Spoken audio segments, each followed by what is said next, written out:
তরুণ কৃষি উদ্যোক্তাদের জন্য একটি সোশ্যাল বিজনেস ফান্ড গঠনের আহ্বান জানিয়েছেন নোবেল বিজয়ী অর্থনীতিবিদ ও প্রধান উপদেষ্টা অধ্যাপক ডক্টর মোহাম্মদ ইউনূস। সোমবার প্রধান উপদেষ্টার প্রেস উইং থেকে পাঠানো এক বিজ্ঞপ্তিতে তথ্য জানানো হয়। ইতালির রোমে অনুষ্ঠিত ওয়ার্ল্ড ফুড ফোরামের সাইডলাইনে আন্তর্জাতিক কৃষি উন্নয়ন তহবিলের প্রেসিডেন্ট আলভারো লরিওর সঙ্গে বৈঠকে তিনি এ প্রস্তাব দেন। ওয়ালটন এখন দেশের সীমানা পেরিয়ে পৌঁছে গিয়েছে 50টিরও বেশি দেশে। ওয়ালটন, ঘরে ঘরে, বিশ্বজুড়ে। এ সময়ে ডক্টর মোহাম্মদ ইউনূস বলেন, এই তহবিল বাংলাদেশের তরুণদের কৃষি স্বাস্থ্য উদ্যোক্তা তৈরির খাতকে উৎসাহিত করবে। সামাজিক ব্যবসার মডেল অনুসরণ করে তারা টেকসইভাবে সমস্যার সমাধান করতে পারবে। বৈঠকে গভীর সমুদ্রে মৎস্য আহরণ, আম ও কাঁঠাল রপ্তানি এবং জলবায়ু সহনশীল কৃষিতে সহযোগিতা বাড়ানোর বিষয়েও আলোচনা হয়। আইএফএর প্রেসিডেন্ট আলভারো লরিও বাংলাদেশের সামাজিক ব্যবসার উদ্যোগে সহায়তার আগ্রহ প্রকাশ করেন।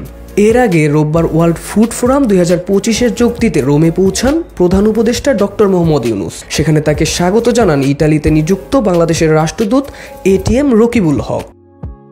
জানা গেছে, চলতি ওয়ার্ল্ড ফুড ফোরাম চলবে আগামী 17 অক্টোবর পর্যন্ত। এতে বৈশ্বিক খাদ্য নিরাপত্তা, জলবায়ু পরিবর্তন এবং টেকসই কৃষি উন্নয়ন সহ নানা আলোচনায় অংশ নেবেন বিশ্বের বিভিন্ন দেশের প্রতিনিধিরা।